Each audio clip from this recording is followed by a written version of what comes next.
السلام عليكم ورحمة الله وبركاته أمة الصومالية ميرو البادونة دافية دي كجوكتان سو دوادا وانك عبد الخالق معن بحيراها وساكي دين هاي فيديو عجيب بدن إن شاء الله بالمكريم دي واحد يدي الله هلا كان ودايما تيفي ودق ودمايستران دايما تيفي آد بادوك مهتنتين سلا دو حرانتين جنالك أصحابتو نوع عصب سبسكرايبين سارة منكور يعني كبورينينا ليك يو كومنتي لإني نصيان نكو بورينينا دمانتنا وحن يكو بورينينا أنا فيديو بس شير كريسان انت كدب إن شاء الله بالمكريم وحنو ما انتك هالينا ولا يقعد صدقنا كسو هالو قميستيه قارحان دباتوينكي وقتكي قميستوه أفريكا وقتكي وعلى يقصو عدصدي حوغي يربان علمي باريس كسبي كما أنا بديران لكن انت كونسبت جود أينو هايسانو iyo waxaan indheenu ku aragno baaba ka sii qanisan dhibaatooyinka Afrika uga tagay gumaysto waxa kamid ah dadkii uu ka dhaadhiciyay inay qaataan wadamada Afrikaanka uu ka dhaadhiciyay inay qaataan dhaqankiisa iyo diintiisa kuwaas waa gacan galeen oo gumaystay u gacan galeen si toos ah wadamadii ka diiday gumaystaha inay dhaqankiisa iyo diintiisa qaataan oo Soomaaliya kamid tahay oo Suudaan kamid tahay oo Liibiya kamid tahay uma gacan galin laakiin wadamada ugu cabashada badan hadeerta aynu joogno waa wadamada ugu cabashada sida uu gumaysto xaasidnimada oo sida uu sameeyay waxay tahay maadaama wadamadaas ay aniga qaadan waayeen fikirkayga maadaama aniga diintayda qaadan waayeen dhaqankayga qaadan waayeen iyagana saacatul yawm aynu joogno inay noqdaan wadamo cawda oo wadamada kale ay ka roon yihiin ma way kula tahay dadka Kenya inay ka aqli badan yihiin dadka Soomaalida kama aqli badna laakiin dadka Soomaalida maxay u cabanayaan dhibaatooyinka loogu beeray wadankooda qalanaasaha loogu talagalay inay soo qaxaan Soomaalidu ay Kenya u soo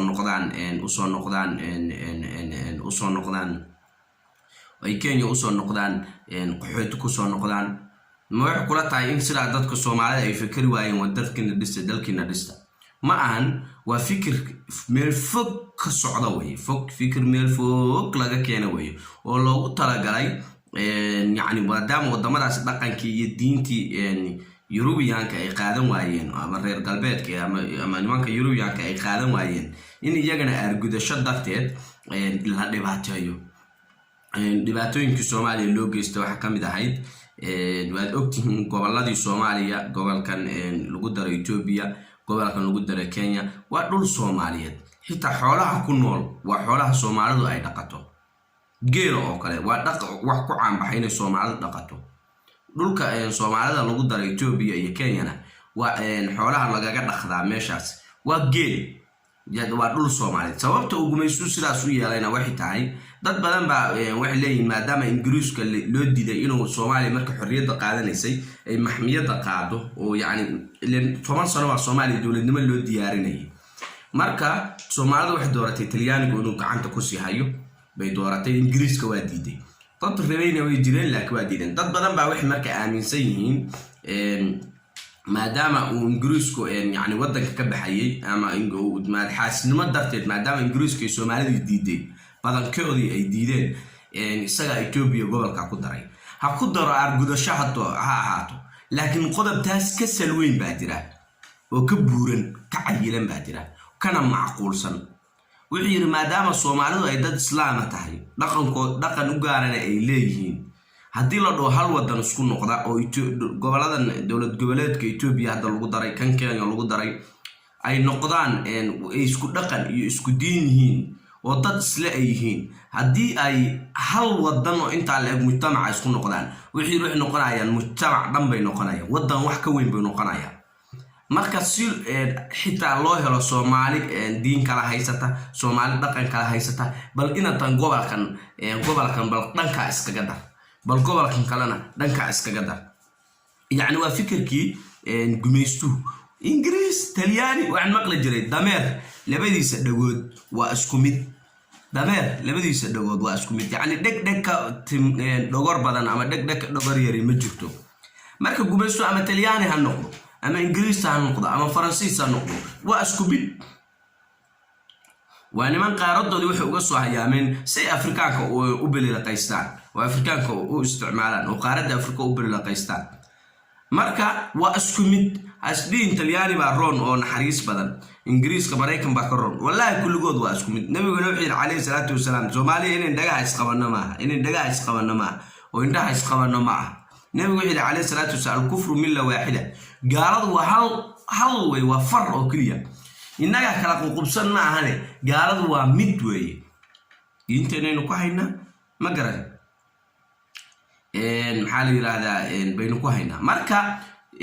muhiimadii Soomaaliya loo kala jarjaray oo gobolna xagga loogu daray waxay ahayd bal xitaa in la helo Soomaali aan islaam ahayn bal in la helo xitaa Soomaali aan dhaqanka Soomaaliga haysan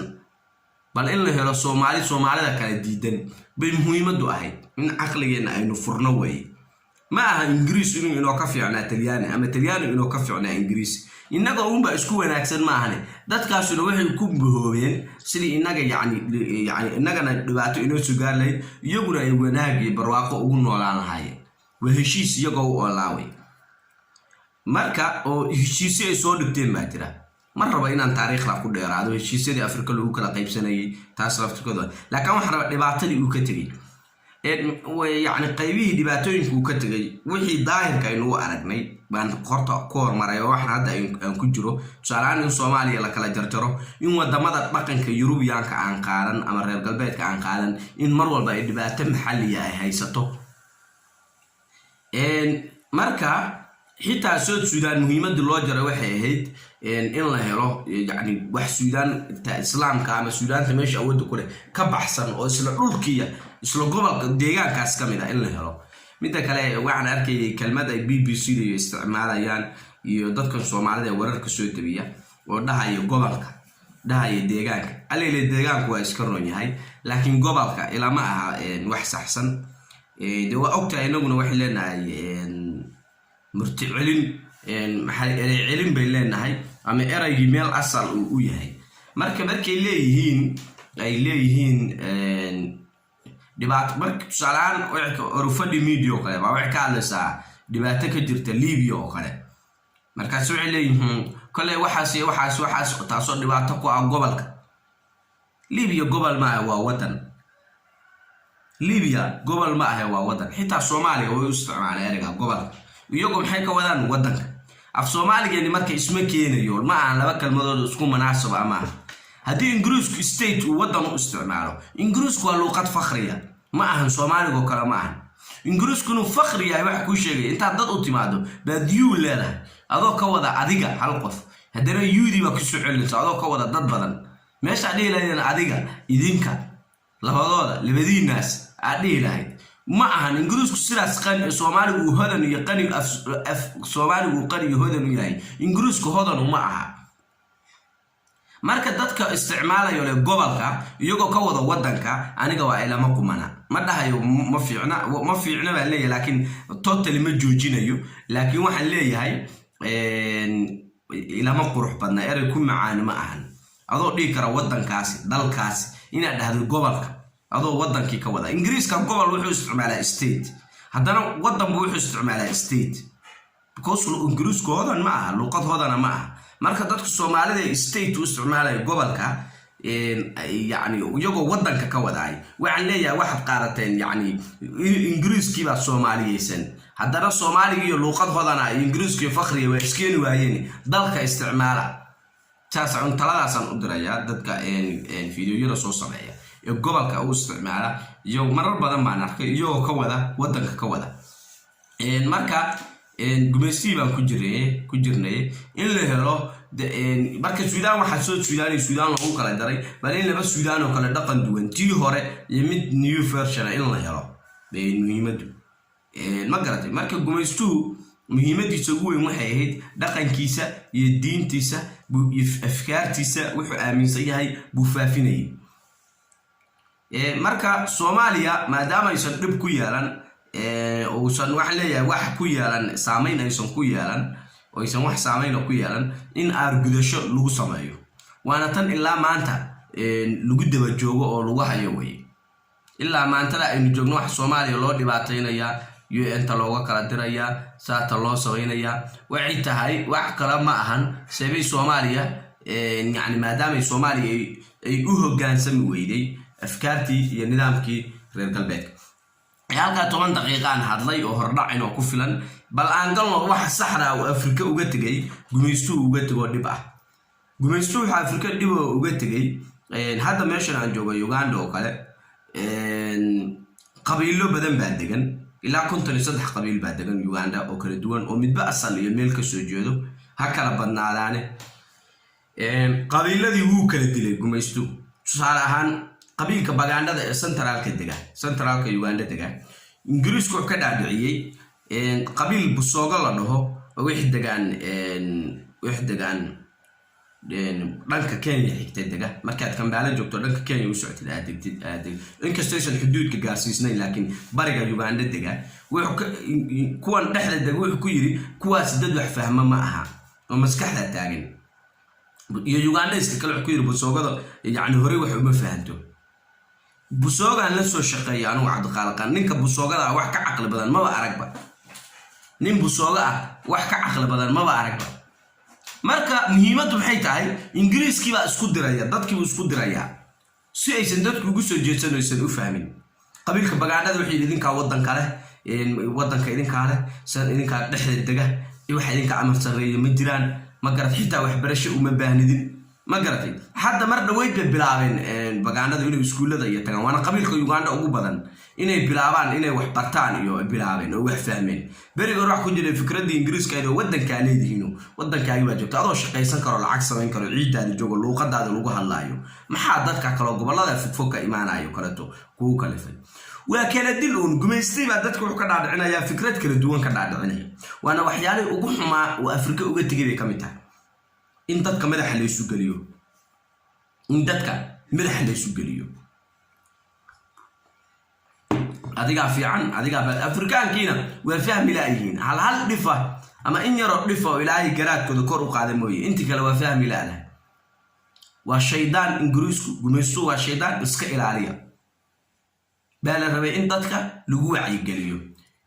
dadka Afrikaanka ahaa Soomaalidu number 1 ka tahay baa waxa rabay in bulshadooda ku dhiirigeliyaan oo yani kula taliyaan gumaystu waa aafo waa dhibaato waa isku keendiraya waa beenti war naga tag baa la rabay in dadka lagu dhiirigeliyo baa la rabay si dadku ay u fahmaan in fikradda tani ay tahay fikrad dhibaatooyinka Soomaaliya ka jiro kala wax kamid ah qof baa wuxuu iska soo xiranaya dharkii Ronaldo ama wuxuu iska soo jaranaya sidii maxaa la dhihi jiray Arturo Fidal sidiisi buu isaga soo jaranaya ma garatay reer galbeedka waa dhaqankoodii hadda wax ku faafinayaan media ku faafinay TV-yada idaacadaha ku faafinaya marka sidii Fidal u soo jartay wadankii Soomaaliya jooga ka soo qaad marka sidoo Fidal u soo jarto waa garanaysan Fidal kulligan ciyaarahan daawanaa ma garatay Fidal buu isaga soo sidii Fidal buu soo jaranaya gurigoodii buu imaanaya odayga abiis baa garaacaya dilaya habartu waa iska miskiin badan odaygi baa garaacaya iskuulka macallinkii baa dugsi quraanka macallinkii baa sakiinad ama dhala kaga xiiraya yani reer galbeed maxaa dhibaato culus baa ka jirta dhibaatada culus oo ka jirta reer galbeedka dhaqankoodii faafinaya oo media ku faafinaya iyo qayb Afrikaankii kamid ah ama qayb Soomaalidii kamid ah oo la diriraysa dhaqankii dagaal weeye moogta in qof in la soo qabto timaha laga xiiro la baaqi garayo waa dhibaato moogta marka meesha laba awoodood baa isku dagaalaya meesha isku challenge garaynaya marka waxa la rabay dawladaha iyo shucuubtaba la shacabku wax waa qabsan karaa moogta mar dawladda iyadoo laga soo tago shacabku wax qabsan karaa waxaan aad u bogaadinayaa dekada Garaacad laga dhisayo oo la soo gaartay waxay soo gaartay in dad shacab ay dhisanayaan aysan ahayn dawlad iyo hay'ad baa ku deeqday iyo cambarawalayntaas aysan meesha ka jirin ay tahay wax shacab isku tashaday u dhisanayo marka shacabku hadduu iska dhiirigeliyo afkaarta reer galbeedka uu shacabku iska dhiirigeliyo oo dhaho يعني فكرات ولا قارن منه قد الله حساره دنيارة ولا سكحره ضمرك ولا سكحره وعي قليل لقى سمايو بالشدة دلنا نحمريو ولا يقول سنكرا جينا نحن ده واحد كجرا من نقانين إنه قومية جينا أهل كبليان يديرات كا نقرأتي واحد كحجرا قرن منه طبعا جاينسكو هذا اسكو حرن دمر كود اسكو حرين دليرadu isku xiran tahay rag isku xiran yihiin yani hal meel looga soo wada joogo fikirka galbeedka ama qarbi al-afkaar al-qarbiya ama western opinionska dhan looga soo horjeedo way fikradaha reer galbeedka dhan looga soo horjeedo dadka jira China oo dadkoodii baa isku xiran horay dhaqankii xagga laga keenay hore uma galayo because qof shakhsiga aha group ka tirsanaya salaana Cabdi Khaalid baan ahay waxaan ka tirsanahay ururka dhalinyarada Soomaaliyeed ee Uganda baan ka tirsanahay ururka dhalinyarada Soomaaliyeed wacyi gelin bay sameeyaan waxyaalaha khaladaadka soo baxay dadka ka wacyi geliyaan sida lagu xallin karo ma garanaysaa baan ka tirsanahay marka maadaama anigu aan Afrika ka tirsanahay dhalinyarada aan ka tirsanahay meelayo jaanis aan cid kale ugu gacan galo laakiin marka aan ururba ka tirsanayn oo ururba aan ka tirsanayn oo I'm belonging to nowhere meel aan ko baaqi garaysnayn oo aan meel ka tirsanayn oo aan cidna ku xirnayn oo kaliya yahay de marka baadi baan ahay baladaan doono aan gacan galaya baladaan doono baan u gacan galaya hadda berigi dhaweyd oo Uganda waxay dhigi jireen Somali SSU hey Somali Students Union in Uganda SSU waxyaali aanu rabnay inaanu qabanno wax ka mid ahay barigaan shaqayn jirnay inaan ardayda diiwaan gelino oo arday kasta ay balaga warhayo salahan ninka Cabdi Khaalid ahaa kasaan gudagan yahay waa arday jaamacadaas u dhigta hadda degree waa dhameeyay jaamacadaas master ka bilaabaya magaciisu waa kan registration numberkiisu waa kan oo jaamacada ku dhiganayay sanad xilliyeedkaas u dhameeyay aanu register garayno si aan u ogaano tirakoobka guud ee ardayda Uganda ku nool ee Soomaalida ah iyo sidoo kale marka la rabo in doorasho la qabto qof iyo cid ah in de marka ardayga la hayo registrationkiisa uu codayn karayo laakiin caqabado badan baa la soo wajahay waan ku guul daraysanay kadibna waqtigii baa naga dhacay muqaddo xuleedkii noo astasnaa baa naga dhacay marka qofku waa inuu leeyahay meel uu ka tirsan yahay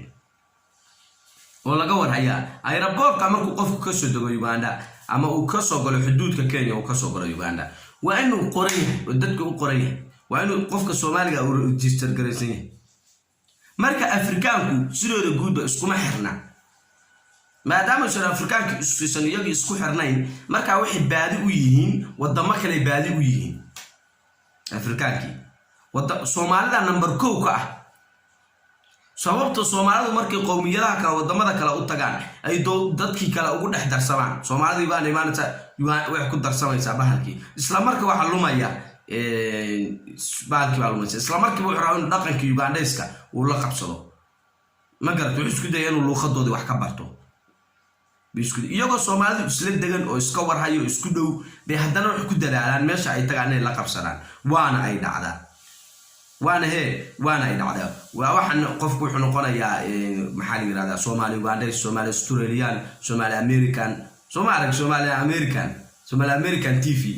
qofkii maxaa noqonaya inuu bedelo maxaa yeelay qofkii gacan kuma jiro dawladeed xitaa qaxootiyada waxa ka jira gudoomiye leeyin gudoomiye qaxooti oo xerada mar walba qaxooti gudoomiye leeyahay Somali laakiin wax la rabay in laga dhigo wax sharciya iyadoo UN keentay in Soomaalidu ay gudoomiye yeelato Oromadu ay gudoomiye yeelato Koongareesku gudoomiye yeelato haddana Soomaalideena dhexdeeda waxa la rabay inay noqoto wax sax ah oo dawladda ka register garaysan oo wixii yihiin wax isku xiran ay yihiin baa la rabay si loo ogaado qofka Soomaaliga ah ee jooga Uganda ku nool tusaale ahaan kan ardayga ah kan qaxootiga ah ma garatay kan sharci Kenyana haysta oo Soomaali Kenyana oo Uganda ganacsi waxa uu soo galay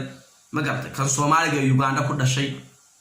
ma garatay waxa soo dhan waxa inay register garaysan yihiin oo qofkii laga warhayo oo qofkii yahay wax qof system ku jira qofkii yahay qof systemka ku jira hadii kale muxuu noqonayaa baadi buu wadan kale u noqonayaa waana sababta Soomaalideenu markay wadamo kale u tagno aniga Cabdi Khaalid xitaa Ugandaiski waa dabartay muddo kadib waxa laga yaabaa inaan faraha ka sii baxo laga yaabaa Ugandaiski waa xoogay fiican ka bartay ma garatay marka maxaa keenaya baadi baan kaliya shakhsiga waxba ma qaban karo malaayiin kalena waa ila mid waxa marka maqan meesha ka maqan isku xirki in la isku xirnaado dadku isku xirnaadaan oo dadkii diiwaan gareysan yihiin oo online system ku jiraan oo qofka marka loo magacaabo systemka la geliyo waa ninkaas waa hebel halkaas u maray saas medicalki caafimaadkiisi waxbarashadiisi wax walba familkiisa gobolka uu ka dhasho ka soo jeedo ma garatay hooyadii iyo aabihii magacyadooda ma garatay qof reference oo caan ah oo la garanayo ma garatay ama aqoon-yahan ah ama bahalkii ah qof yani reference waa aragtay markii sifiyada qoranaysaan oo shaqooyinka dalbanaysaan meesha ugu dambaysa reference waa lagu qoraa qof at least la garanayo oo adigana maxaa la yiraahdaa ku garan karaya hadhow oo la dhaho qofkan waa hebel baa garanayo tixraac baa Soomaaliga lagu yiraahdaa tixraac marka dhibaatada jirta waxay tahay Afrika uga tagay gumaystuhu dadka Afrikaanka waa uu kala dilay فرق تسو كلا جوي وقميسو fight and rule the fight horta iyaga kala saar baart kan marka rule oo xukum iyaga xukum dhaqanaad xun buu ahaa asaartiisi iyo raadkii iyo effects ku ka tagay ilaa hadda adduunka waa lagu arkaa ilaa hadda adduunka waa lagu arkaa wax leeyahay Afrika waa lagu arkaa marka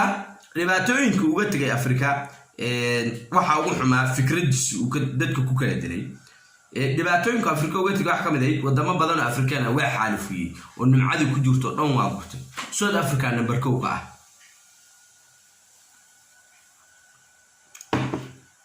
South Africa baa number 2 ah wadamada Afrikaanku nimcadooda gurtay wax leeyahay Europeanku ay nimcadooda gurteen ما عنده البوب بان أخريني وعاكو قنانين نيلسون مانديلا مركا حبس قال لسو داي المحكمة لسو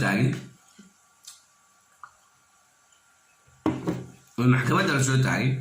نيلسون مانديلا انتان دعودي لافورين اما كيسي على بلعبين فرتو تاكتو عير وحاليا لو يرنا ننكو اها ننكو بلاو اها وحي maxaa magaciisi Nelson Mandela wuxuu yiri waxaan hayb yiri nin madow oo wuxuu joogaa Nelson Mandela wuxuu waxaan ahay nin madow oo wuxuu joogaa maxkamadii ninka cadaanka ahay saalir maxaa ka wada meesha waa soo maxaa la wadan Afrikaan wuxuu yiri nin madow baan ahay dad cadaan ah ugu dhagan aan u sahaysana maxkamadda aan joogo waxa yaala buug la yiraahdo dastuur buugga dastuurka la yiraahdo waa buugga lagu dhaqmo maxkamadda sharciga u yaal buugga waxa qoray buu yiri nin cadaan ah baa qoray buu yiri waxana ku qoran sida ninka cadaanka ah uu rabo baa ku qoran marka iyadoon kiiskayga la furin oo hawshayda la furin oo maxkamadayda aan la furin waxaan ahay nin laga guuleystay كعمو تاكتو waxaan qiraaya inaan ahay nin laga guuleystay sababta laga guuleystay waxay tahay maxkamaddu waxa yaala dastuur uu qoray ninka aanu sahayno ninka cad ah ninka cad sidoo uu rababa buugga ku qoran buugga waxa ku qoranna waa waxaan anigu ka soo horjeedo marka maadaama maxkamaddu ay raacayso buug uu nin cadaan isagu iska qortay oo sidoo rabay u qortay aniga waa la iga badiyay hadal dood ah oo meesha iga furan ma jiro waxa kaliya ii dhiban inay maxkamaddu iyadu xukunto oo siday rabto ay xukunto maxaa yeelay aniga doodii furani ma jiro waxaan raacayaa sharci aan la igala tashan oo uu nin cadaan iska qortay xeer uu nin cadaan iska qortay anigu roogay buu rabaa inuu igu qaado marka waa la iga badiyay buu yiri aniga waa la iga guuleystay hal ay xiro sida la rabo hal iga yeelo waxay waran sun ah oo ku tuuray waran sun ah oo ku tuuray marka Afrika gumaysiiban ku jirnay dhibaatada Afrika uga tagay wuxuu dhacay wuxuu nimco iyo barwaaqo Afrika taalay gumaystu waa waxba kama uusan tagin wax uu ka tagay inna haba yaraatay ma jirto wixii ilaahay Afrika nimco u siiyo hodan uu kaga dhigay ama noqoto gas ama noqoto shidaal ma garatay oo dhulka hoostiisa ku asan diamond macdan uranium oo dhulka hoose ee fog ku jirtay uu ka saari Afrikaanku waxaan leeyahay Ingiriiska iyo Talyaaniga iyo Faransiiska adu gumaystayaashiiba way ka saari waayeen marka waxa jirto rabayadana inaan ka hadlo sababta ay dadka Yurubiyaanka ah ee maanta joogay ay u necab yihiin Hitler ay u necab yihiin Hitler nin isagu ba Eurobiyaan oo Jarmal abu ahaa inta ugu badan umada Yurubiyaanku way necab yihiin Hitler taariikhdana waxa loogu dhigaa inuu nin xun ahaa sababta uu nacabiin Hitler ma taqaana ay Faransiiska Ingiriiska in badan oo Jarmalka hadda kamid ah loogu beeray inay Hitler nacaan sababta ma taqaana sababta loo nacbaysiinayo waxay tahay oo Hitler loo nacbaysiinayo waxay tahay Hitler iyaga Yurubiyaanka barwaaqo iskaga jiraan oo mar dagaal koowaad galeen oo saameyn aad u weyn lahayd buu dagaal labaad iyo inuu iyagii qabsado ku keenay markaas waxay carqaladi ka gashay Bariiskii ka ciideeyay taasa u garanaysan sababta Hitler Yurubiyaanka maanta jooga ay u nacab yihiin Hitler Bariiskoodii uu ka ciideeyay nimankii Faransiiska Ingiriiska iska guranayay adduunka nimcada taale iska guranayay Hitler ba ka ciideeyay oo ku fashiliyay markaas Afrikaanku waxay fahmeen inay qaataan xorriyad oo dawladda noqdaan fahmeen Afrikaanki marka maadaama uu Bariiskii ka ciideeyay waa nacabiin xitaa taariikhda wuxuu ku qoraan inuu nin xun ahaa inuu nin balaa ahaa inuu nin dadka adduunka soo maray dadka ugu xumaa uu ku jiray taariikhdooda ay ku qoraan sababta ay ugu qorayaan nooxtay nimcada adduunka iska jaqayeen buu carqalad kaga furay laakiin saas ayaga khayrku ugu jiray maalin dhaxdaas waxaan ka hadlay sheekadiisa takuun khayr bay noqon doontaa baan ka hadlay marka iyaga sidaas uu khayrku ugu jiray oo intuu imaan lahaa si kale oo ka foolxun oo ka qaab xun lagu qabsan lahaa oo hal mar meesha looga tuuri lahaa gadigood hal mar meesha uga bixi lahaayeen sidaas khayrku ugu jiray sababta tahay Yurubiyaanku dagaalka labaad adduunka waa ku hoodmeen waad maqlayseen ra'iisul wasaaraha Talyaaniga maalintii dhawaad corona markuu sida xun u dilaacay oo corona si xun u dilaacay wuxuu yiri muslimadii maalmo ka hor intuu tooran adduunka korkiisa waxba waa ka qaban weynay samadii Ilaahay baa wax ka suulinaa intuu son oran maalmo ka hor soo yiri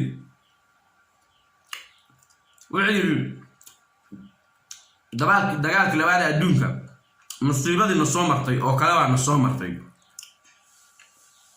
haddaan Talyaaniga nahay Yurub oo dhan buu saameeyay dagaalkii labaad adduunka marka hadalka maxaa laga dheehanayaa dagaalkii labaad waa ku dhamaadeen Yurubiyaanku waa ku dhamaadeen Afrikaankii baa markaa wax ka yaraaday bareesharkii gumaystaha ka yaraaday cadaadiskii gumaystaha ugu imaanayay baa ka yaraaday markaas waxay fahmeen Afrikaankiina inay xorriyad helaan oo xorriyad qaataan waa sanadka 1943 ee la sameeyo ururka dhalinyaradii Israel nimayo nin baa rabay inay halkan ka xuso waa 1943 gabagabadii dagaalka labaad adduunka markuu socday bay ahayd 45 uu dhamaaday taariikhda soo wada dhigateen dagaalkii labaad iyaga u bixiyay ma ahan wixii ku qurux badnaan in la dhoo dagaalkii koowaad ee Yurubiyaanka dagaalkii labaad ee Yurubiyaanka sababtoo tahay meesha dagaalku ka dhacay Yurub bay ahayd waxa isleenayeen Yurubiyaan bay marka waa khalad in la dhaho dagaalkii labaad in la dhaho dagaalkii koowaad ee adduunka waxa ka fiican in la dhaho dagaalkii koowaad ee Yurubiyaanka dagaalkii labaad ee Yurubiyaanka sababtoo tahay dagaalkuna Yurub ka dhacay dadkii isdagaalayeen Yurubiyaan bay adduunka kala saameyn badan kuma yeelan marka almuhim xitaa waxaan maqlay dagaalka labaad ee adduunka dad Afrikaan oo Yurubiyaanku ku xayeen ciidan ahaan u ka haysteen manka Faransiiska u ka haysteen markaas ay soo ogaadeen waxay arkeen nin cadaan oo dhimanaya wax badda ku dhimanaya markaas ay waxay ogaadeen dadka cadaanka inay dhiman karaan wax badda ku dhiman karaan dad ba Afrikaan sidaas soo ogaadeen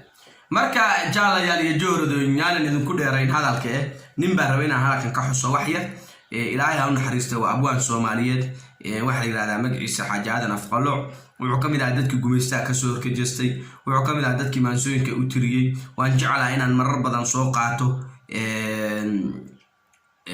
gabayadiisii Xaaji Aadan Afqalooc wax laga dhargaayo ma ahayn uu gumaystaha kaga soo horjeeday oo yani dhiiri gelin jiray wax jira gabay uu sanadka 1943 uu tiriyay maalmaha Israel la asaasay muddo ka hor bila ka hor uu tiriyay baa jira oo si khaldan siyaad bar loogu tiiriyo anigu waa arkay dad badan oo u tiirinaya siyaad bar u tiirinaya aniguna yani ma jecli shakhsi ahaantayda qof hadal uu yiri in qof kale uu iska qaato maadaama uu qofka kale qaadanayo uu ka sumcad badan yahay uu ka dhaqaale badan yahay uu ka magac dheer yahay isagoo qof kale hadalkiisa soo xadaya waa khalad buug baa jiray aan qorayo oo qoristiisa wado ilaa hadda 3 sano aan wado oo aan tartiib u qoro oo wax yar aan ba ka qoray laakiin wax yar oo dhab ah ay yihiin wax aan ka qoray waxa aan ku qorayna ay yihiin waxaan dad afkooda ka qoray aan ahayn wax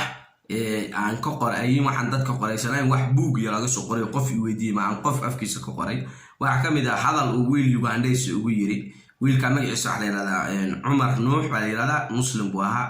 nin dhalinyaro wiil yar buu ahaa aduu nin qaangaar buu ahaa laakiin da'diisu way yaray marka waxaan ku yiri niyo maxaa u tukan weyday nin muslim baa tahay markaas wuxuu yiri kalmadan aad u la yaabay waxaynu salaada waxa ka horeeya oo salaada ka horeeyay inaan horta Ilaahay baryo oo dhaho Ilaahu isi iimaan aan ku tukado والله هو قري هذا الكاس عاد بان ولا يابي وإنا تكذو الله أكبر يقول ده بحر مساجد الصلاة دي بلا جراء وحكور يسوي إنه هرت إلهي كبر يقول إيمان السيو أن كنت كذو أنا كود عينها اليوم كويري هذا يقول الدعاء يسوع يعني قف إنه مركو رفعه إنه إلهي إيمان سيو دين تقصها مركا نينك حاجة على نفقلو حدرة قبل يوتيري تحكي جدو تحلا واحد سوق عطي محمد سياد بحر ضد أطيرنا ينا وأنا عارفين محمد سياد بحر روح يري بالا يري بأني قال لي يري يعني واحد أنا عبد الخالق السوق عطي وضد يقول هذين إنه سياد بحر يري يعني أنا بدأت إذا كمان مقال سياد بحر ولا أما فيديو هالنقطة معض هالنقطة أنا ما مقال لكن ضد يري ومقالني بأني يسوى شيء ضد كان فعلا سياد بحر روح يري رجال نمدو عنده جبن نمدو وجيت كبحة ديك الرجال سياد الرباعي طبعا سياد الركورمو هذا ووحي يكون سجال بقولي لحدني سجال كي كدم بي يكون سجال بقولي تضبط كي وحي كدم بي مركو مدحوين النقضي بدبع عن هذا الكا يوحي كدم بي حاجة هذا في قلوع بعد قوي وحي ترنا يكون سجال بقولي أفرتني صدق دي أنت السنة كور رئيسي تضبطن كي يردن سديتن كيلا تضبطن كي عنده لحدن كيلا تضبطن كي لبعتن يتضبط سنة كور شو سيدا معها تضبط إلى لبعتن سنة كور حاجة هذا في قلوع قوي ترنا يا يتحدى سكوجرتو سياد بالراس سوق هذا يا ما قرأتي مركب هذا ما حنا اللي هذا الكواحي سياد بري مركب عني وحوي ولا ما قمنا سياد بري مدح وين الصومالية بوها نبي يدافع وحوجيستي لكن ده هذا الوقف كان اللي هاي قاعد شديد سواح بربلا ما كمان إيمانا يو قف قاعديه كده هذا الكيوان كسوقاتي واحد بعتها مشكلة عملها لكن ده كأوتيرنا يا نحف عنني وحسوق قالن حاجة في قلوع قوي يساس واحد كوجدي جوبرنيمادو عنده جوبرنيمادو ها ودي كوبها دي كرجع قبل يجيسي كوجدا ما نسدي كوجدا marka Arabiguna wuu leeyahay Soomaaliguna wuu leeyahay waan ku arkay mahmaha gabayga lagu soo dhaxdaraya Arabiguna wuu leeyahay xitaa wuu Arabigu leeyahay gabay Carbeed baa la tirinaya Quraan baa lagu soo dhaxdaraya iqtibaas baa la yiraahdaa balaaqada markii la joogo iqtibaas baa la yiraahdaa waa dhimbil qaadasho baa Soomaali lagu yiraahdaa درك سوس كمان لابتنا ما دان دمبل دبا إسي دمبل دبا إسي وضبك لما كلا قارن دري دمبل قادش اتباس بالوير هذا وعلماء دو يسكو قبطان ما بنان تاي ما بنانا كوا داوا حرام كوا وحدا ومباح لكن سير اللي يسكو عسيا هو بنان تاي من الشعر سوق على تو أو القرآن أما قبل كسر نحدده أما حديث كسر نحدده سير إمام الشافعي ومذهب كيساي سنبا قبل يرسم كم إذا أود دري إذا لم تستحي فاصنع ما شئت وحديث النبي عليه الصلاة والسلام قف قدوس حشوني وحضونا حصميو مركا قبل قاس واحد سوق عدنا إمام الشافعي بقبل يقول لي يعني أنت كسر دريا بيتك مركا اقتباس بعربي الويل هذا إن وح قرآن كلا سوق عتي أتكسر دحدلت قبل جاي عدم ما سلا ده أكسر دحدلت مركا لب ملحن مركا هذا قبل يجيب على اقتباسنا يا مهما لو قدنيا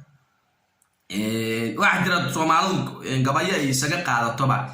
mahmahan inkastoo gabayya uu dheer laakiin mahmahan isaga qaatan waxa kamid ah raaga ugaas gabaygiisi uu lahaa wala aadana waxad maagan tahay adiga iyo maankaagu iyo meel alla ku marin kala mid weeyaan yani wala aadana waxad maagan tahay adiga iyo maankaagu yani adiga iyo aqligaagu waxad isku dhoobata asrisaan samee sanada ka samee 3 bilood kadib samee bishan samee waxa adiga iyo maskaxdaadu dhoobateen iyo meel alla ku marin doono labay kala tahay wala aadana waxad maagan tahay adiga iyo maankaagu iyo meel alla ku marin kala mid weeyaan ma garati marka xajaadan afqalooc marka xajaadan afqalooc waan ku jiray ilaahay jannada raxmaha siiye waxay soo gaartay in la dhibaateeyay inuu gumeystii Talyaanigu u dhibaateeyay xajaadan afqalooc inuu gabayo badan tiriyay uu gumeystaa kaga soo horkajoodo inuu sida ku dhiirigeliyay waan xilliga uu soo baxayo ubaxii Israel uu soo baxayo dhalinyarada isku xidhan Soomaaliya bilaysay ما هي الأسوأ اللي صدق دنيرة اسكتمي صدق حيتون اسكتمي ترى وحن قبلنا وطن كأنه حرينه وطن كواحد كجري يعني واحد جري chance opportunity واجري ما قرأتي وعد عن ذاتك هاد واقع كأوي كيف يعين ذاتك نصيبك استعماله يعني قفك أك وشقية وكيف يعين ذاتك نصيبك وحساب تمام ولا ما دو بوافي عين نصيبك لو واحد ما يشكو جرا لكن قفك هاد واقع كأك وشقينيا واحد الربع إنه في صدق كان الصدق وهايستو فرصتها وهايستو على الربع إنه كفي صدق فرصتها وهايستو إنه في صدق على الربع marka Israel wuxuu ku soo beegnayd fursad badan bay haysatay fursadaha ay taxka mid Yurub oo dagaal ku dhabaabaaday oo dagaal ku baabaaday ku dhamaaday Yurubiyaanka taa iyo tala aysan hayn inay islaan bala ka dhacday xagan qumbulood ka tuurnay ama saxaafad maahne taa iyo tabartoona aysan hayn oo isku dhamaadeen جانس كاس هورتا ميش كوجري محل افريكا دن با كسocotay qaabaha aan xulowno xajaadana afqalooc kala maalin walba maan soo diraya oo dadka dhageysanayaan saas dadku ku soo kaceen aan u malaynin Israa'iilina dhulka hal mar ka soo wada baxday marka inaga waa inaan asaasnaa bulshadii ka Soomaali ahaan waa inaan asaasnaa bulsho aynu dawlad ku dhisan karno oo inuu isku xirnaana inuu helnaa dad inoo soo dhiirigeliya aynu helno dad inoo soo dhiirigeliya anaga dadkii inoo ku jiray social media ka Soomaali ahaan oo rabo inay wax inoo sheegaan iyagii baaba de waxay ciyaarayaan 4-3-3 ma garanaysaan oo Madrid ku soo gali jiray shax 4-3-3 ciyaarayaan oo meel laga galaa aysan jirin afar difaac afar dhaxa saddex weerara waxa ku soo galeen tashkiilad adag ba ku soo galeen formation ku waa dhag waa fadhiya marka dadkii social media ay ku tiray baa rabeen dadka soo dhiirigeliyaan oo dadka isku xiraan maadaama ay haystaan dad badan oo iyaga ku xiran oo dhageysta haystaan inay dadka isku xiraan inay kalsooni isgeliyaan baa la rabay oo ay abuuraan bulsho waxa laga yaabaa dadka ay kumanaanka kuna qof daawanaysa ay dhiirigelinayaan ay ku dhiirigelinayaan qarannimada wax qabsiga in qayb yari 13 waaba badnaydba waxa laga yaabaa 5 qof kaliya inay soo baxdo nimanka asxaabul kahfi oo quraanka xusay 7 nin oo kaliya ahaayeen in kastoo la isku bahaysto oo la leeyahay sayquluna salasatun rabi'un kalbun wuxuu 3 nin bay aayeen eeygay wateen ay ku ugaarsanayeen oo waardiyaha waa eeygay ay isticmaalayeen ba afar ku ahaa marka sayuud kale waxay ku leedahay ma ahayne waxa aayeen 5 waxa loo yahay tira kala dheer ahaayeen 5 saadisun kalbun war shan bay ahaayeen eeyga 6 ku ahaa ma garatay marka toddoba loo badinaya oo ah meesha ay duugunta saabicun ka duun saamino yani inuu toddoba ay inuu eeygu 8 ku ahaa marka toddoba nin ma garatay baba laga yaaba ama 5 nin baba laga yaaba oo dadka kumanaanka kuna qof idin daawanaya 5 kamid oo Ilaahay dadku isku dhaarsata oo inay wadanka dadka bedelaan hadda iskuul baa 12 sano la aada oo qofku 12 sano dhigtaa markuu ka soo baxo jaamacad uu dhigtaa fikradaas dad bay ka timi intaysan dadka imaan qof bay ka timi fikradaas wax jira maalin hal qof ku jirtay baa jira bal diinta islaamka inuu maanta haysan xaniifka mar ay nabi maxamed kaliya uu haystay baa jiray maanta intee qof ba islaam bay dhahan gaalada wax samaysaa mar walba tira koobka moogta laakiin iyada la tuqado fashilin bay u baahan tahay in la fashiliyo oo la fashiliyaba u baahan tahay gaaladu beenta isla dhaxmaraan oo ah mar walba in tirada islaamka la yareeyo هذا لكن عليه ترى الإسلام هو 1 بليون يسدد بقوله مليون 1 بليون يسدد بقوله مليون أو قف بمسلمة بهذا اللغة لا مركا إسلام لكن أبو أترما يا أنت وكبرنيه حتى أنا وإحنا آمن سنة هي أدونك 6 بليون أو قف يكون وشاهي أدونك ضد كنول بهذا وقت قال جوجا بقولك بأفرتن إن المسلمين بنا أنا بآمن سنة لكن مو أقول قالوا صدقني شن صدقني تدبع بيكوجو هينسا أما سديد يلاواتن بيكوجو هينسا كومو أقول قالوا صوت تاي إذا عدي ووينا إذا جاهزته kuweeni laanqeyrta aftaas wiilal Soomaaliyeed inagu dhalnay oo dadkeeni walaalaheen ehelkeeni ahaa baa Ingiriiska iyo Soomaaliga baa la isku baraya iyaga waxa leeyahay warka iyo wararka localka ay tabinayaan laakiin markay noqoto wax caalami in la sheego reer galbeedku baa soo sheegaya BBC VOA war BBC ma waxa way TV ay Soomaali iska leedahay ma TV dad Islaam leeyihiin ba maya waa British Broadcasting Corporation waxa iska leh nimankan Ingiriiska baa iska leh VOA Voice of America Mareykan baa iska leh Forbes Mareykan baa laga leeyahay iyaga marka waxay noo soo dhigaan ba adduunku iska aamini bal waxyaalaha lagu qoslo waxa kamid ah maalintii dhaweyd waxay soo gaartay wadanka Mareykanka waxay soo gaartay dadka midow Black Americanka iyo dadka cadaanka ah markii corona ku dhacay oo cusbitaalada la keenay dadka midow waa laga bixinayay baalkan ventilator oo qofka oxygen uu ka qaato waa laga bixinayay yani waa loogu talagalay dadkani dad badan oo midow inay dhintaan markay dadkii midow ay dhinteen dad badan oo midow baa dhintay dadka cadaanka waa la tacaalay hadawna ilaacadii waxa lagu soo qoray dadka midoobi way u dhiman karaan cudurka corona khatar bay ugu jiraan waa nin ventilator laga saaray oo qol xiyar lagu xiray oo naqaska lagu dhajiyo loogu talagalay inuu dhinto hadawna waxa la soo qoray dadka midoob waa u dhintaan corona aad ugu dhiman kara waa u jilicsan yihiin baa lagu soo qoray isla iyaga dad Amerikaano cadaana ba arinta ka hadlayay oo sheegay inay dadka oxygen laga saaray Afrikaanka oo la dilayo hadawna idaacadii lagu qoray wax beena marka dad noocaas inta kale waxa la yaabaa dadka Soomaalida ay dhaha gaalada been ma sheegto gaalada qofkii run sheega waa dhoofinaysaa qofkii run sheegay jecel yihiin war gaal goormuu daahiray horta gaal sookiina diska aha ma aha goormuu gaal daahiray waa su'aali gaalku goormuu daahiray sooki ina dhacay ma sooki adduunka dhacay ma gaalku sooki qumbulad nuclear dad ku dhuftay ma oo ilaa hadda meeshu qumbulada ku dhuftay dadkii ku dhasha ay iyo flaayeen oo saameeyso Soomaal goormuu qofka gaalka uu nadiif ka noqday goormuu qofka gaalka uu nadiif ka noqday uu runta bartay oo qofku ma noqday qof gaal run ma jiro waa jilaya ruwaayad buu jilaya sangub ilaahay uu naxariiste maxaa Mareykan looga soo baacay oo looga soo diray ruwaayadii qabyo uu ku metelay muxuu ku metelay xaqiiqada Yurub ka jirta oo Mareykan iyo Yurub ka jira uu ku jilayay darteed maxaa Mareykan looga soo celiyay ninkan dadkii aynu rabnay inaan awlaadooda bedelno oo maskaxda iyo caqliga ka bedelno buuba iyagii buuba bedelayaan ninkan waa social activist weyn weeye waa nin bulshada dhexdeeda saameyn badan ku leh waa la celiyay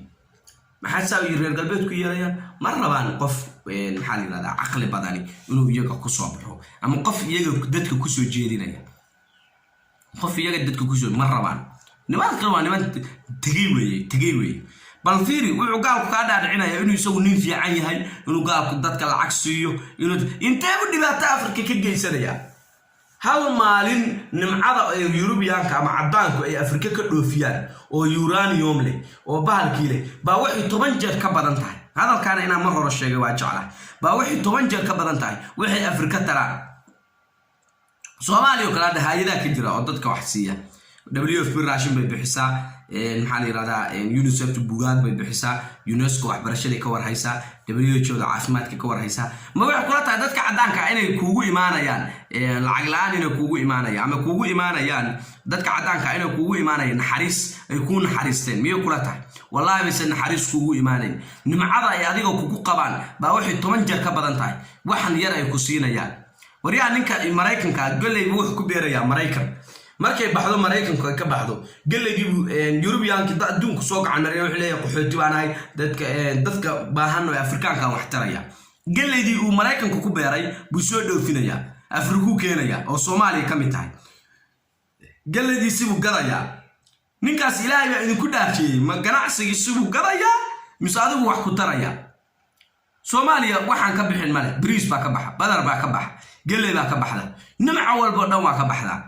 dadka maxay gubaysto haday Ilaahay baa idinku dhaartay bal u fiirsada hadalkayga ninka Mareykanka Mareykanka ku beeraya ku beertay galeeyda ku beertay وأفريقيا كوكايا نحاول ديدا دو نوان أكسي يعني كاسي نحاول ديدا إنه قل لي داس وأفريقيا كبيرو ودتك أفريقيا كأنا يكن عن فعصران ودتك أفريقيا كأوكاكتو والعكس يجي سيو وقل لي دتك كلا أفريقيا كباهن سيو محلونك عدان كقل لي ودن كيسو كيريا وكايا قارات أنتو كانوا قارات كلا وكايا from continent to continent intee kun oo kilometer bay isku jiraan ganacsigiisii buu galayaa ma aynu adiga naxariis ku tarayo maadaama uu nimcadaadi guranayana wuxuu fahmay inuu si aadan ugu soo jeesan uu wax ku siiyo buu gartay si aadan adiga ugu soo jeesan buu wuxuu gartay inuu maadaama wadankaaga nimcadiisu gurayay inuu adigana wax ka siiyo wax yar ka siiyo marka taas waa doqoniino soo ma arkin Sheikh Mustafa wuxuu leeyahay Soomaalidu waxay aaminsan tahay in Itoobiya cadawgeena tahay Itoobiya cadawgeena ma ahayn waa dalaynu darisnahay laakiin Itoobiya mar walba iyadoo waxay fiirinaysaa maslaxadeeda fiirinaysaa waxa danteeda raacanaysaa marka inaga doqoma abu yiri danteena raacan weynay Itoobiya cadawgeena ma aha Itoobiya iyadoo xirta sidii iyada u fiican ama